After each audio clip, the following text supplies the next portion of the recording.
Thomas, Director of External Affairs and Insight here at IWFM. Welcome to today's webinar, where we will be presenting and discussing the results from the 2025 Market Outlook survey, which this year we've titled Facilitate the Future, Keep on Growing. We'll come back to that, I think. As usual, I'm joined by a panel of excellent guests who we'll meet shortly.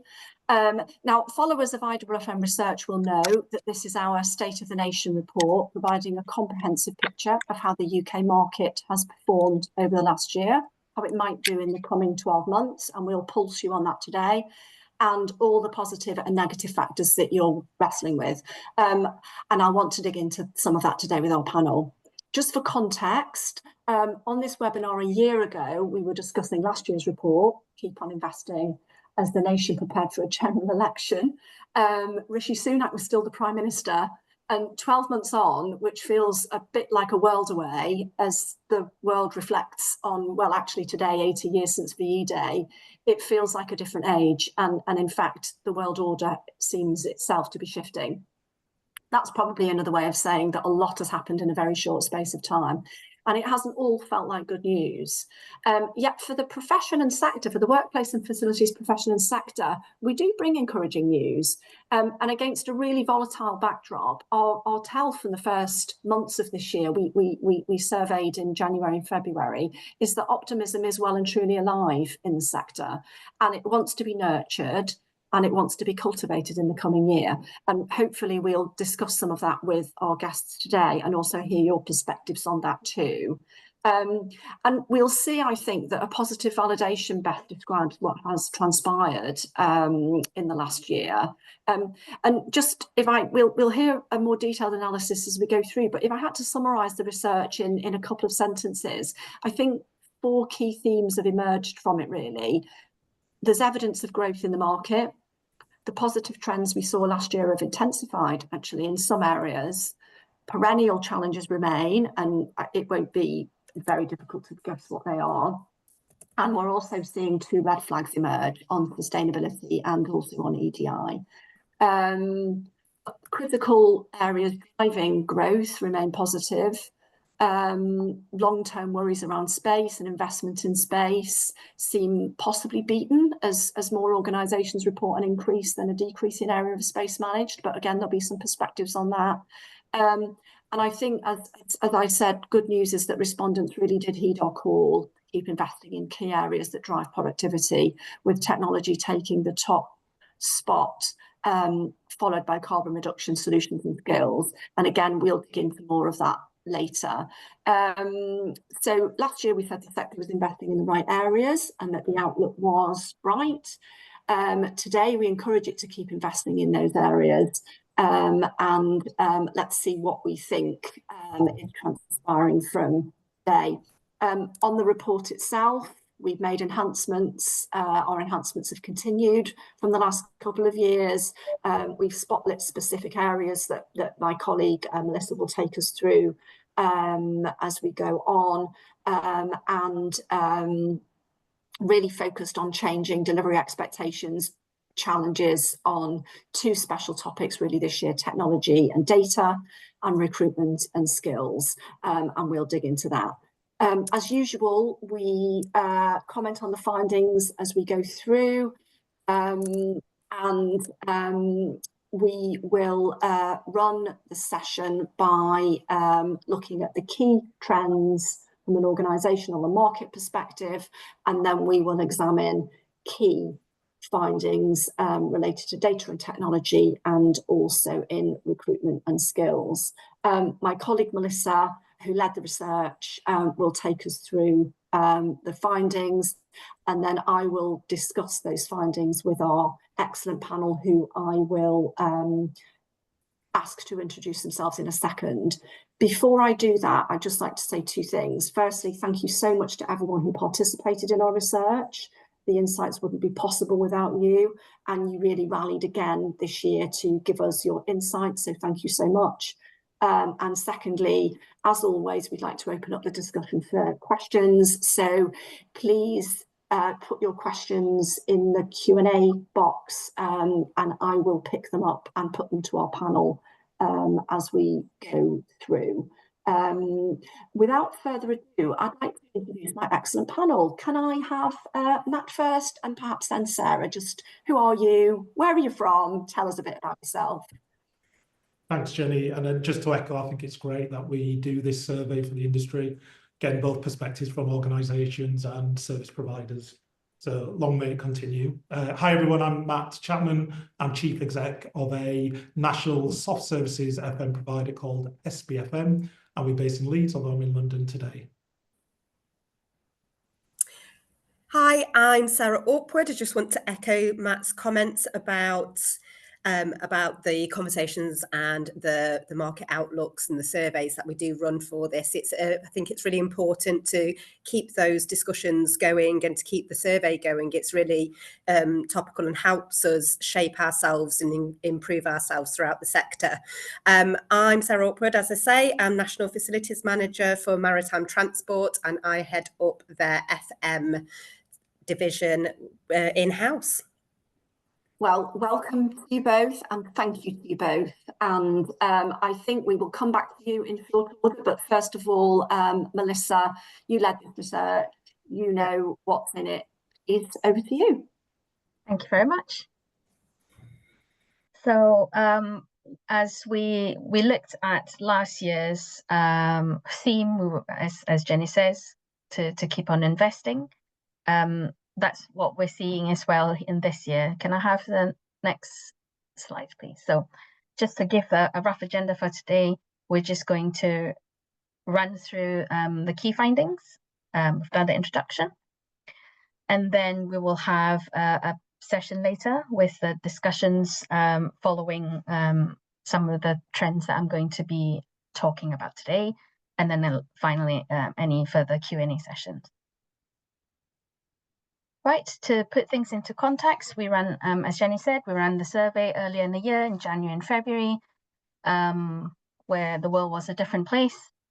We obtained just over 400 responses in comparison to last year, which was over 400 as well. It's a bit less this year. However, we were a bit more focused in terms of targeting and obtaining the responses that we need to give a sort of broad view in terms of the cross-section of the sector.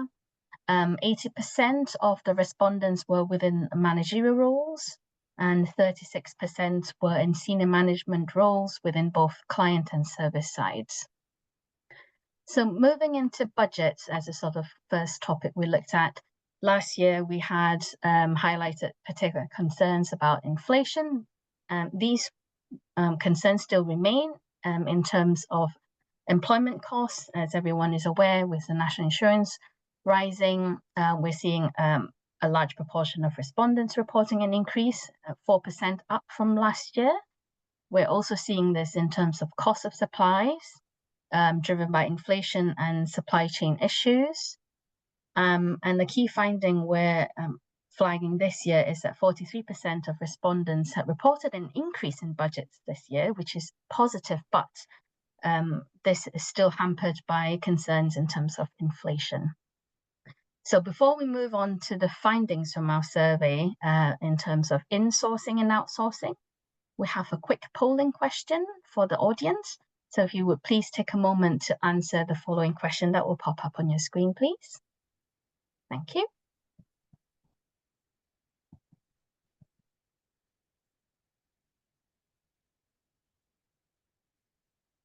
We'll just give it a minute and then we will take the poll questions away.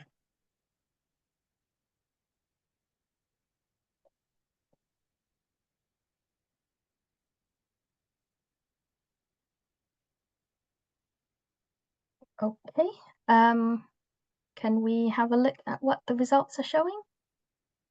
Okay, so mostly no change, so 43% are saying that, and it's a bit more mixed in terms of outsourcing and insourcing, so that's largely in line actually with what we're seeing in the survey. Thank you very much. Could we have the next slide to show the audience what we're seeing in the survey? So similarly, almost half of the respondents that took part in the survey said that there were no changes. So it's been a bit of a varied mix between insourcing and outsourcing, where, you know, of those that are thinking about it, twice as many are thinking about outsourcing. And then the small percentage of respondents who was uncertain about what the plan is for that. Can I have the next slide, please? Thank you. So now we're moving on to look in terms of people in employment. We're seeing 36% respondents reported an increase in FTEs, so full-time equivalent headcounts, but 25% reported a decrease. So this is broadly in terms of in line with what we're seeing last year. We're also looking in terms of a benchmarking question that we had within the survey, and that's to do with EDI commitments. About half the respondents have said that they expected it to stay the same. But one key finding that we're seeing is that in comparison to last year's, more than 50% of respondents have expected, and where most people have expected an increase. This year, we're showing a decrease down to just over 40%. We're looking in terms of client-side WFM organizations. The most acute recruitment issues relate to skilled construction and maintenance staff. With the WFM service providers, we're seeing that the recruitment difficulties are within commercial managers, contract managers, and WFM manager roles that they're reporting recruitment difficulties. So in terms of recruitment techniques that we're seeing, there are three key themes where people are focusing the recruitment techniques on. Firstly is to use training and professional development opportunities as an inducement. Secondly, we're seeing a change in recruitment methods used. And thirdly, improving working arrangements or benefits. Now, earlier on, I said that we were seeing acute recruitment difficulties within the skilled and construction maintenance staff. This is an unpublished piece of data from which we didn't include in the report, but when we cut the data for this particular question, looking at the different types of organization, we're seeing a very much clear outlier here in terms of where the difficulty lies, and that's seen across the private, central, local government, third sector, and consultancy. So that's very much where the skills are needed in the industry. So next, conversely, so we talked about staff recruitment, now looking at staff retention. So 39% of the respondents within the survey have said that they were either finding it difficult or very difficult to retain the existing staff with the skill sets needed within the organizations. In terms of the strategies adopted to try and ensure retention of existing staff, they're very much in line with what we're seeing in the recruitment strategies as well. So that's increasing opportunities or clarity for professional development pathways, improving access to training or qualifications, increasing flexible working opportunities and the pay offered, and finally improving working conditions. Now, the next topic we looked at, again, this is a benchmarking question that we had compared to last year. What's the priority areas for sustainability in the organization over the next 12 months? We're seeing the top priorities have been the same, with the exception of one or two priority areas. But one key finding is that there's been a fall in terms of number of organizations prioritizing the key areas. So the percentages overall has been much less this year than they have been previous years. We're seeing about a third of respondents involved with the ESOS and about a fifth in terms of the CDP and also CSRD. We're seeing involvement in all named sustainability reporting schemes significantly lower amongst SMEs, perhaps a bit of uncertainty about what is required or might need a bit more guidance in terms of that. we're seeing 24% of respondents that indicated that they were not involved in any reporting schemes at all in terms of sustainability. Looking at the figures on the right there, we cut the data a bit more. Again, this is unpublished data that wasn't included in the report, but you can see there are clearly 4 peaks here. So the first 2 is within the carbon reduction, climate change, net zero, and renewable energy. That's the highest peak, followed by energy efficiency and management. And if we look, that's the same across private sector, central and government, and for interest of comparison, how that client side was prioritizing the sustainability areas, we looked also at the FM service provider. And then the third and the fourth peak that we're seeing is within health, safety, and well-being, followed by waste recycling. Conversely, if you look at what the troughs are in the chart, we're seeing low prioritization for air quality, biodiversity, biophilia, and natural resources. Community engagement lower in central and local governments. Modern slavery legislation and awareness is low, but that could be read as, modern slavery legislation very much being part of the day-to-day, prioritization. So that might not necessarily be a separate thing that people are thinking about that could account for why it's being marked so low. But an interesting difference as well, if we look at social value and staff productivity, this is much higher in the FM service provider, and that's the sort of green line. And if you compare that to the client side, that's given a lower prioritization. So if we move on to technology, so we have asked this question in the survey for the first time, so we don't have any benchmarking questions to look at, but we asked what people thought was important in terms of specific technologies that have been driving growth in the FM markets in the UK in the last 12 months. And the 3 most important ones that are been identified by the respondents were advanced HVAC, Internet of Things, and machine learning. So it's a very quick snapshot as to what the survey key findings have been. So what we'd like to do now is to summarize what the key trends have been from this year's survey. So the 4 themes that we're seeing to highlight are budget. So concerns about inflation remain in terms of employment costs and supply chain disruptions. So one thing organizations should do is to review and adjust your budgets to account for inflation and rising costs to ensure that they remain financially stable, and also in terms of strategic investment, how they should be investing wisely.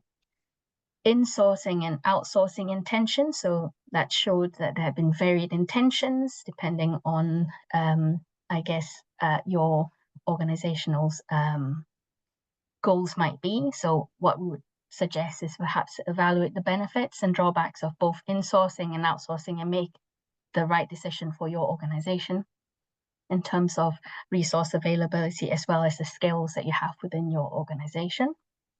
People and employment. Recruitment difficulties are particularly acute for skilled construction, maintenance staff, and client side service providers are seeing them in commercial managers.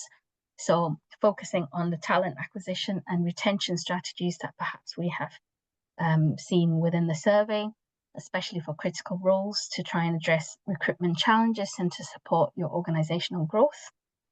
EDI. So many respondents had expected EDI commitments to remain the same, which is in some ways positive, but it is decreased in terms of previous years where we had seen more expected an increase. So what we would suggest is to perhaps reinforce and expand EDI initiatives to foster a more inclusive workplace, ensuring that diversity remains a priority despite changing expectations. Now, before we hand you back to the other panel, we've got another polling question. This is also a question we asked in the surveys. Just wanted to see what everyone thought in terms of where things are heading in the next 12 months. Thank you.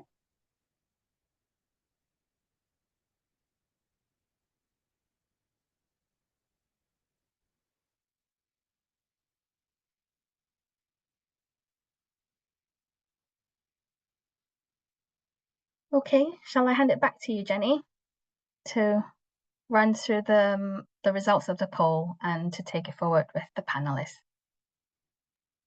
Thank you very much. Thank you. I'm just sitting with bated breath waiting for that result, actually, and with my copy of the report open, actually, which is that, so we're seeing on this poll a bit more decisive, I think, in what people think will happen to in the future from the last poll.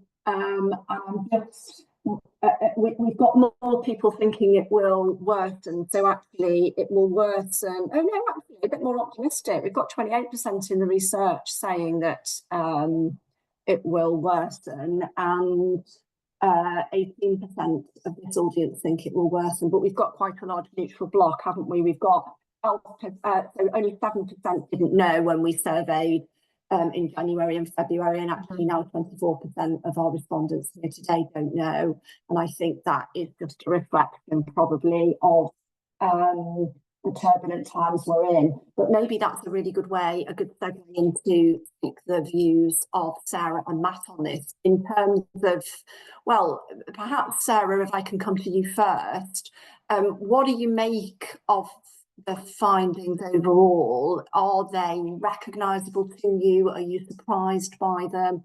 Was there anything that you wanted to pick out that was particularly interesting, reflect on from what Melissa took? And then perhaps in terms of the sentiment, are we surprised that people are a little bit more unsure about what the future is going to bring, given the turbulent times we find ourselves in? Yes. I mean, I don't think I'm particularly surprised because of the turbulent times. I mean, the political and economic landscape is really turbulent. You know, it's not sort of steadying out, and I think that's reflected in the most recent local elections in terms of how, you know, I think there's a kind of recognizing that things aren't as was promised, if that makes sense from a political point of view, and that kind of instills publicly instability with an uncertainty and a bit of anxiety over what's actually going to happen. I think that's reflected in that kind of, like you say, there's a slight difference in terms of what people are responding on the webinar versus to what we saw in the survey. So I'm not particularly surprised because of how, you know, it feels like it's an uncertain time again. I think there's still an air of positivity within the FM sector because of the improvements. And I think that's kind of, from my perspective, on it is that it's a direct reflection of how far we've come since COVID. So how normal we feel now since COVID, you know, that's really reflected so many, there's an increase in corporate real estate, that's increased in terms of organisations, you know, procuring, renting, etc. Their, you know, physical property assets. So I think there's still an element of positivity, but, you know, that kind of underlying air of uncertainty. So I'm not particularly surprised. It just sort of reflects, you know, that kind of general consensus, I believe. Yeah. And Matt, from a service provider perspective, or actually just in your own observations, what was your take from it? Was it surprise? Was there anything that particularly stood out for you as remarkable in this research? I expected it to have more people, given that this, you know, a lot's gone on, as you mentioned earlier, since at least January, with what's going on with Donald Trump and some things going on in the world, and then the NI actual budget hits. I thought people would have had more saying it would worsen. I think an explanation as to why it's close and some people are optimistic versus pessimistic is probably that these challenges bring opportunities. So a lot of these challenges that organisations are facing mean that there are loads of opportunities for people to tender or improve the service delivery for their clients. The clients are coming with a problem statement, which it gives us all a chance to go, actually, FM can support you if it is monetary, because let's face it, FM is usually about 20% of people's budgets. So I think that's why there's both, but there's some companies who will be looking at this going, I haven't actually made ourselves future fit and got the tech and the things in place, the EDI, the recruitment, the training, all the things that should have been in place years ago, haven't got them in place, and now they're probably suffering. So that's probably explains why it's close, both optimistic and pessimistic. That's really interesting, isn't it? And I think as we, I just wonder whether or not you could each maybe just give a flavour of how, because you're in quite different settings and organisations from one another, but if you could perhaps perhaps Matt, staying with you, you could just develop that a little bit more in terms of, as a service provider, how you're responding with your clients and your offering to the uncertainty in the market. We're seeing that private sector client side is probably the most optimistic and most driving of confidence in the market. Very different story in the public sector. There's not much money there, but some shining. How are you as a service provider, or how do you think the service provider sector is responding to this and is seeing an opportunity in this? Yeah, so in the research that Melissa showed, if we just look at the insourcing, outsourcing aspect, there are definitely more companies coming to providers now saying, actually, we'll consider outsourcing because they're looking at their employment budget, they're looking at the impact of national insurance, which then gives further tendering opportunities.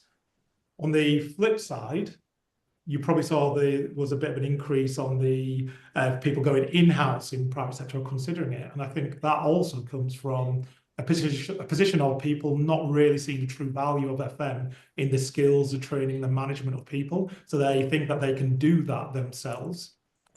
My other observation, I guess, on the overall market is it just gives us all an opportunity to use our tech and analysis to be forced to continue to improve.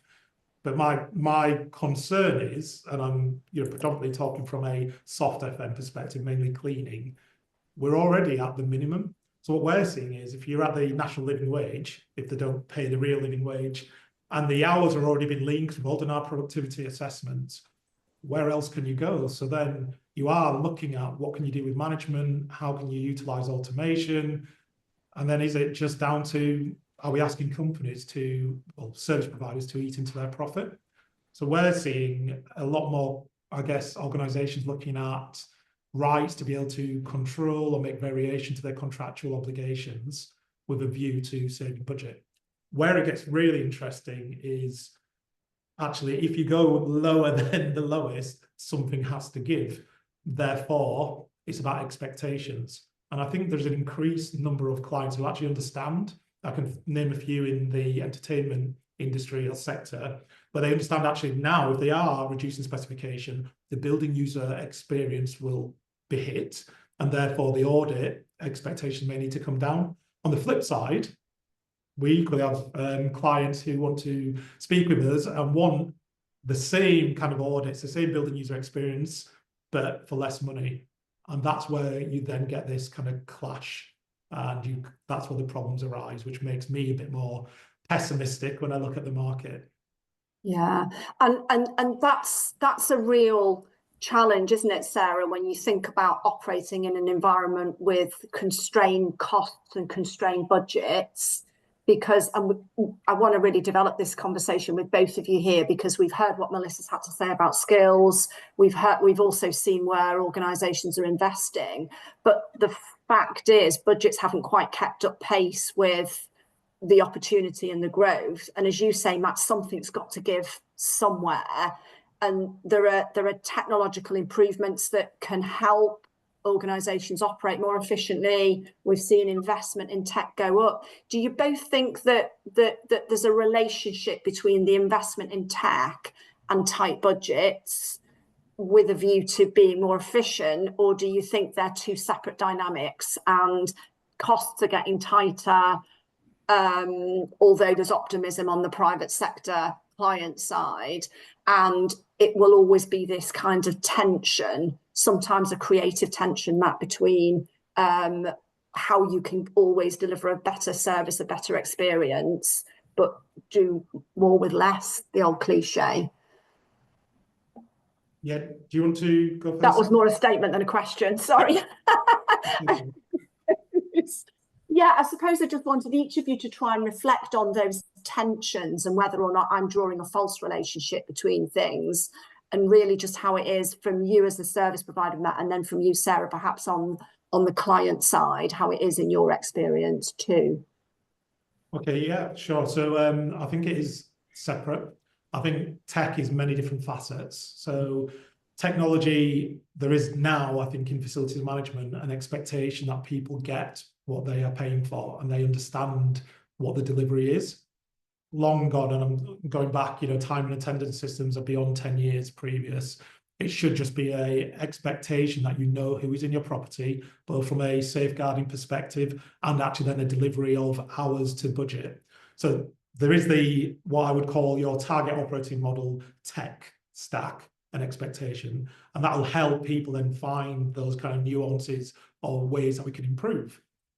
The other side, why I think there is separate, is like, how can we answer those problem statements? And that's where the things like AI are coming in handy. They are, and I know David Sharp, who's a big advocate of this topic and is in our industry, he would have a view on it. Now, from my side, the AI or the automation or machine learning is all about complementing to make us more productive and making our lives easier, not replacing. But there are quicker ways to work so we can focus on other areas to drive efficiencies for clients, be it administrative or analysis of data. So, big project for a lot of companies, and there's a number of forums that we sit on and we discuss this topic, is actually using AI for good, which will then hopefully go to the problem statement, is how does that benefit the client? Is there something that we can do on the overhead, or will we learn something new that means that we can reduce the overall budget?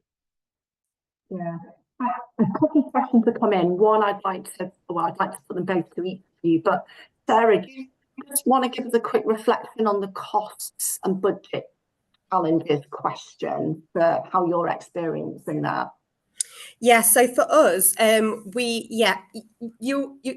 organisation wants you to work more with less, to sort of maximise both productivity and minimise cost overheads. However, I think that for us, they do go hand in hand. So working smarter and not harder, there's a piece that I've written for the board about our FM team working smarter, not harder. And that is basically the underlying strategy within my kind of FM strategy internally. But also realising and demonstrating that tech can support and underpin that. But what's also key with it for us, which is why it's not really too surprising, the outcomes of the survey, is what underpins that for us is the upskilling of the FM team to ensure that both the FM supervisors out on sites, working with our colleagues, our end users on a daily basis, to enable them to maximise their productivity, is to utilise and upskill our support FM team. So we have property support assistants who act as recently. It's very much kind of market driven, and very much kind of the concept is usual within the FM sector, but enabling our support team to have a help desk function by utilising tech to enable our colleagues, our FM team out on sites, to be more productive and deliver more. So you're both actually, in a way, thank you, Sarah. So you're both actually, in a way, from your relative perspectives, looking at how to deliver better, to deliver smarter, whilst also saving money. And while you were both talking about that, actually, a question has come in from one of our listeners, and it goes to something we talked about when we were prepping for this session, which is as follows: are the changes in the NI cost, employer costs, and other factors going to be the end of the foundation living wage? How do we think organisations are going to reflect on that? Matt, as a service provider, do you want to take that on in terms of how that's working on, or give us a perspective on that in terms of how you see that working?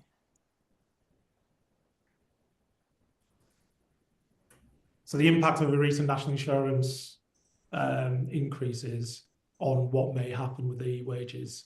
Yeah, I can give a view. I don't think anyone really expected it to be at the amount, and also people had obviously completed most of their budgets the previous months, be it October or April, depending on companies' financial years. I think what we're finding is companies, and this linked back to the point I made about insourcing versus outsourcing, just saying, how can we reclaim that budget?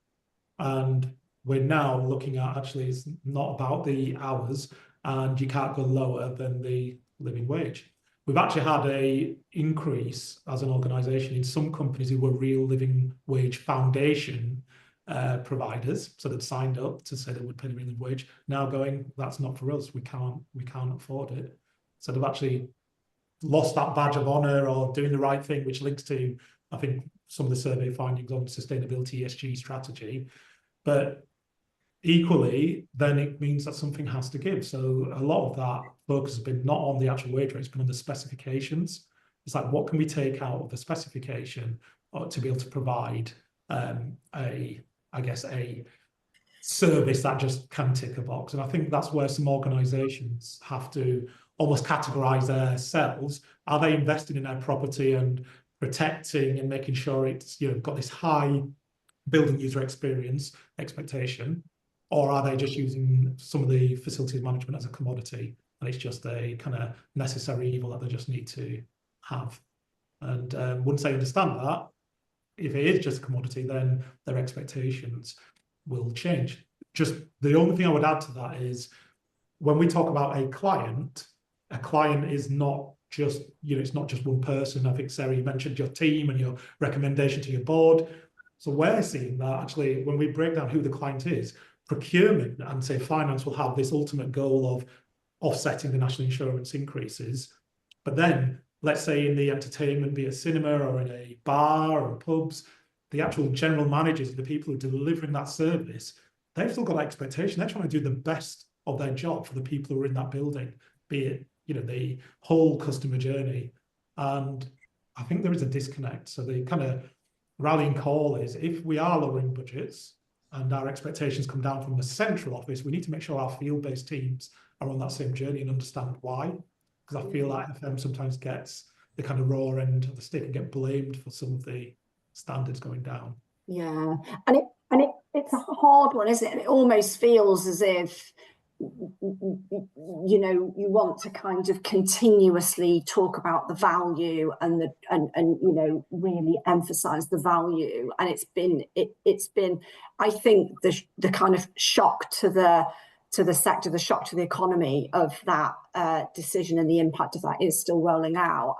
But I think it was definitely factored into the findings here. People knew that was coming, and that, although you said budgets had kind of been set, it was largely an expected one. But the reality of it is, then how do you still, I guess, from your perspective, give the best service and drive the best quality and keep people in jobs as opposed to not in jobs? I suppose that's the other question, isn't it, really, in this sector too? Jenny, yeah, if I can just come back on that, because the additional point is, with people build these human relationships within the building, so there is a lot of empathy of what's going on. So your colleague on the front line is often seen as, in essence, part of your client's teams. So there are a lot of clients trying to protect that person and the labour, but they're asking questions in other areas, as in, do we need that? It's a question that we get often. So the technology that they have, do we need to pay for that as part of your target operating model? The ESG strategy, be it, I don't know, offsetting on people's carbon net zero journeys. Do we need to plant those trees now? Can we lose that? The training budget, you mentioned skills. Do we need the training budget? Can you not just train them through your managers? And this is that underestimation, underestimating the power of coaching and mentoring in leadership now. Some organisations do not think that it is necessary to train, and that then sets us back 5-10 years, where we're back in the realm of just chuck a polo shirt to someone who's choopy transferred into your organisation and hope that they just work it out. That's yeah. not. And I mean, Thank you, Matt. And I think, Sarah, it will be really interesting to get your perspective on this, how you're feeling that the challenges on costs, and whether you think we'll perhaps lean in a little bit to the social value findings, because from the service provider side, social value remains really, really high on the agenda.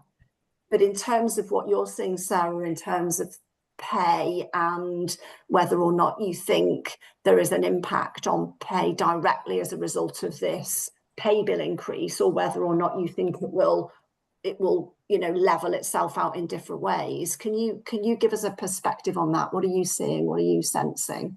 At the moment, we're in a unique position in terms of our board very much sees the value of investing in their people, and that's throughout the business, and that doesn't let up within the in-house FM team either.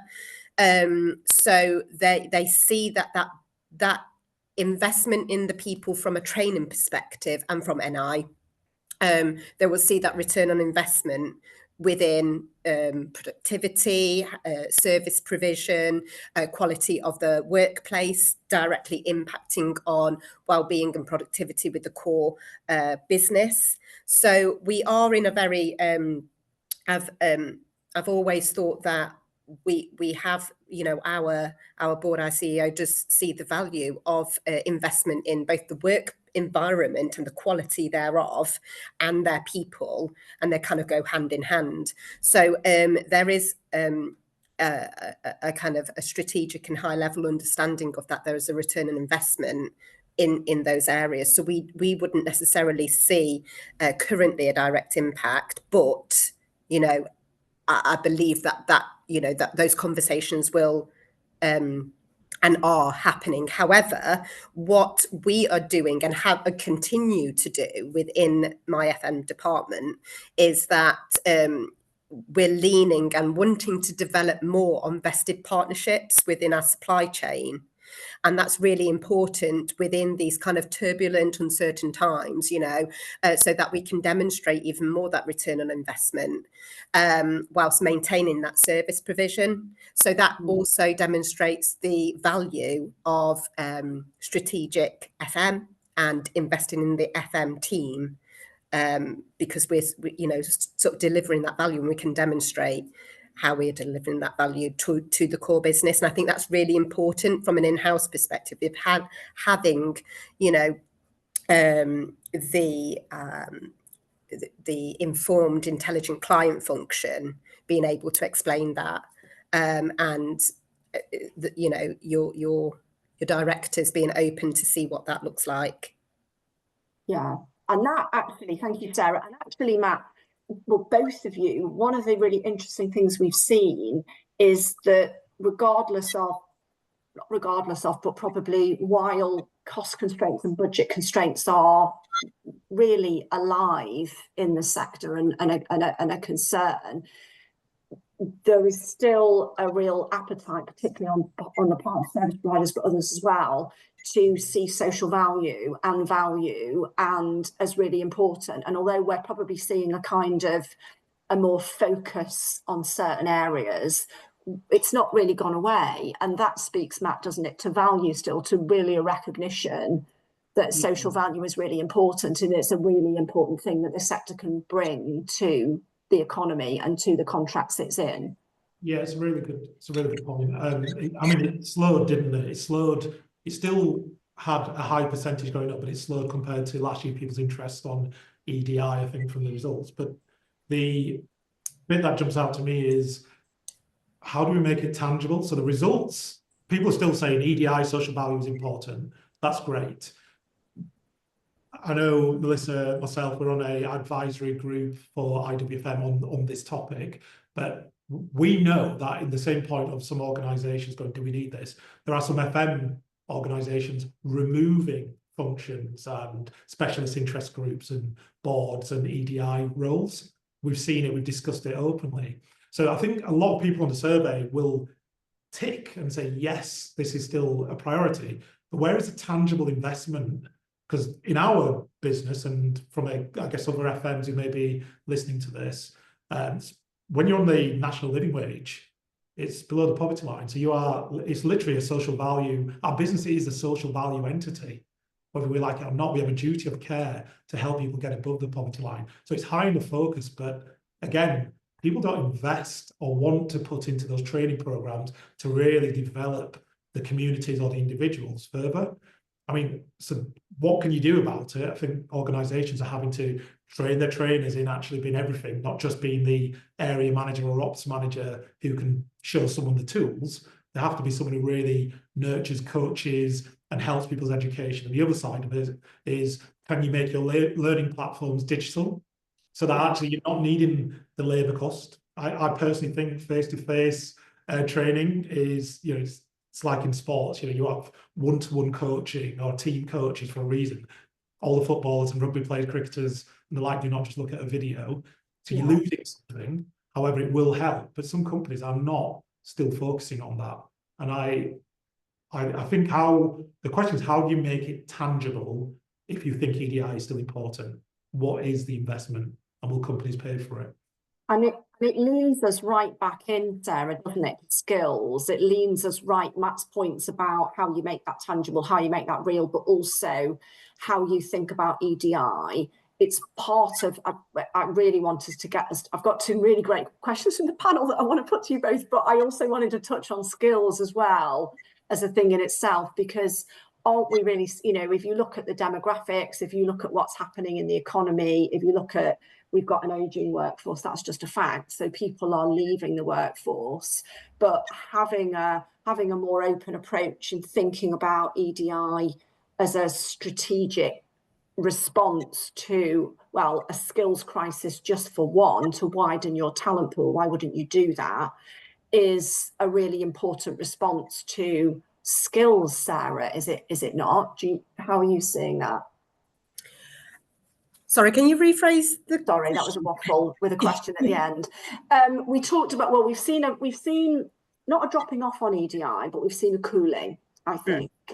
As Matt says, we've seen intention, but less action. So intention's still up there, but how long will that last in a kind of, in a really challenging climate with everything we've seen from America? But in terms of a route to dealing with the skills challenge, is that something that organisations need to think about rather than just dropping it as a nice to have because we've got no money for whatever reason? I see what you mean. Absolutely, yeah.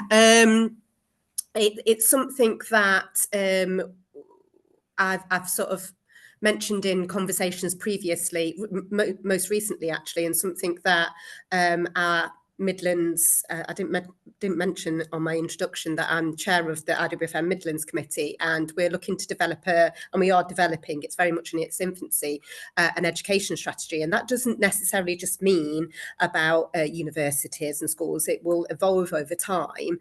And there absolutely is an element whereby we can reach out to, and dig into the ED&I side of things to, I suppose, I don't want to say plug because it sounds like we're just going to put a square peg in a round hole kind of thing just to fill a gap, but realising the benefit of ED&I working together to look at those skills gaps. So rather than just looking at traditional routes to recruitment, we're looking elsewhere. So I think that there's a lot of kind of crossovers between WFM and HR departments, and I think with this in mind, working together with our HR professionals to look at how we can I suppose fix one problem but also benefit the ED&I side of things with that solution. I'm not sure whether I'm actually making much sense. In my head it makes sense, but utilising that, so whereby we've got a skills gap or we've got an aging workforce, we could look at that by crossing over into the ED&I, so we can tick two boxes at the same time, if that makes sense.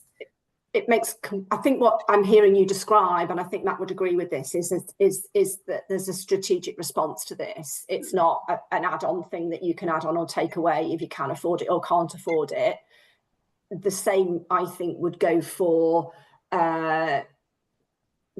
responding to climate change, promoting sustainability policies, they are, in a sense, the future of the way we need to address the challenges in our changing world. Investment, and that's what we're seeing. A tick box that you want to do, or actually we can't afford it this year, so we won't do it. What does that look like? Seeing it as a benefit, not like, oh gosh, we've got to go net zero by 20. It's changed. Yeah. The parameters have moved now, haven't they? But by 2030, 2035, whatever it might be. Actually seeing that as putting you a competitive advantage and your core business in a competitive advantage in the marketplace. And actually that ends up being your USP. Yes. And I think that's probably a way we need to think about this. I've got 2 more questions. You've given me a really lovely segue into net zero, Sarah, so I'm going to stay with you for this question and then come to Matt, because I've got 2 audience questions, and then one may feel like a bit of a handbrake turn, but I really want to deal with it because it's a great question, Matt, about tech investment, from something you said earlier that somebody's asked, and I'd really like you to think about it. So I love this question. Anonymous asks, is Trump's drill baby drill, I can't even bear to say that sentence, but is Trump's drill baby drill and the UK government's changes on net zero, because we've also heard a little bit of equivocation from our own government on this, I think, recently. Will it change or slow down the market's drive towards sustainability and net zero? What do you think about that, both of you? Sarah, do you think the market will respond and think it can not worry about net zero? Or do you think the market was like, no thanks, this is really key? I think it's, oh gosh, I can see why you like the question.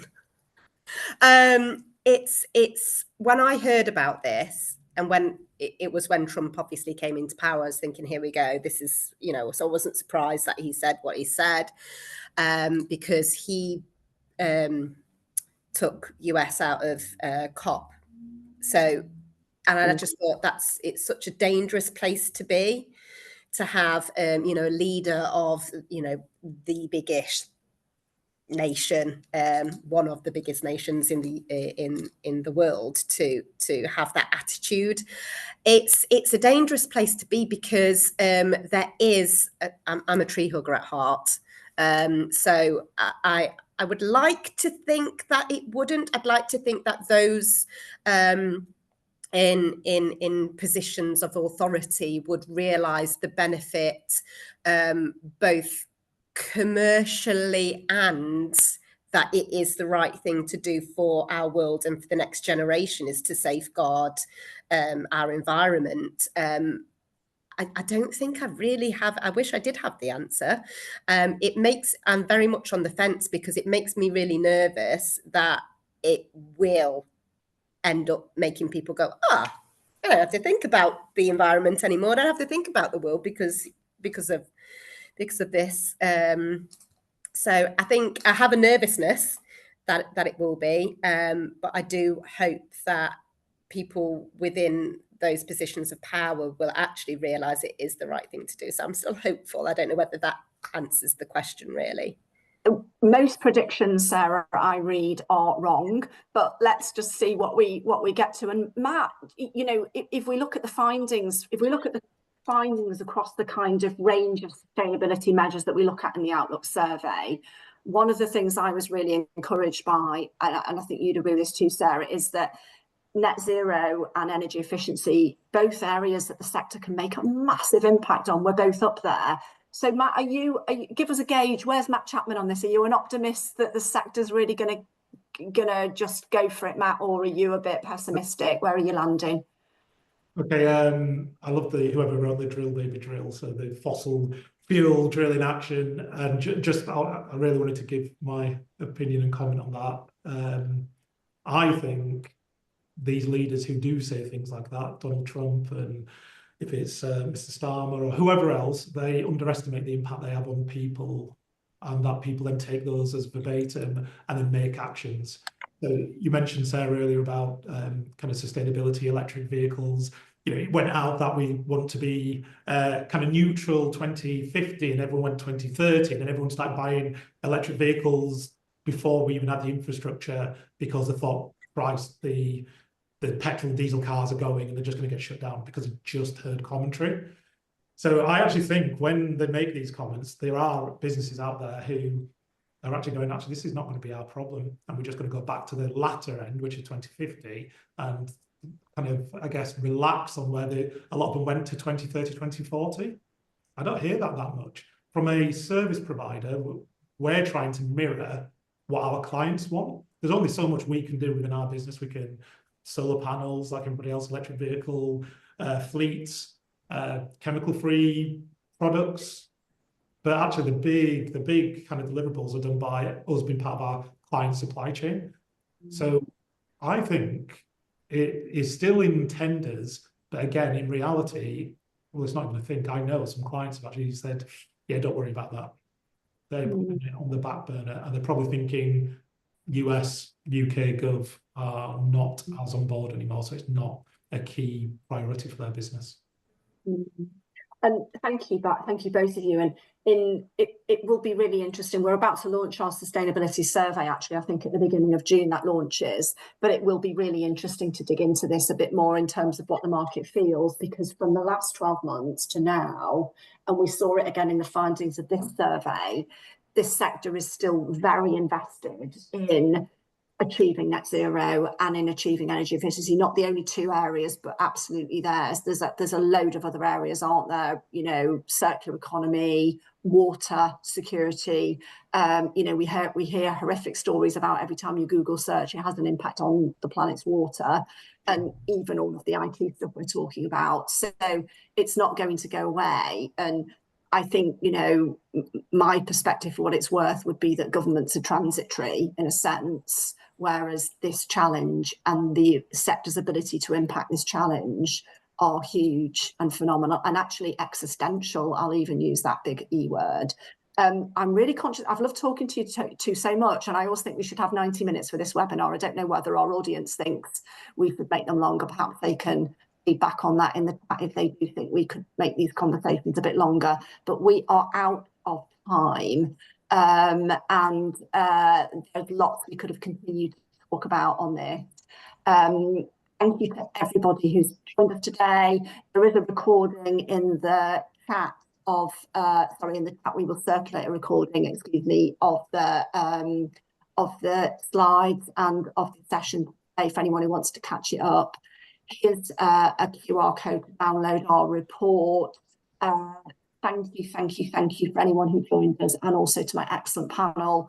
Here's the CPD number if you want the event today. Please give us your feedback in our survey of how you thought we did today, whether or not we got to a good discussion, what you'd like to hear us focusing on and listening to, feeding back to you on next time. And if you find it helpful to have these sessions on these big pieces of research a little bit longer or done differently, tell us what would be helpful to you, and we will see how we can make that work for you.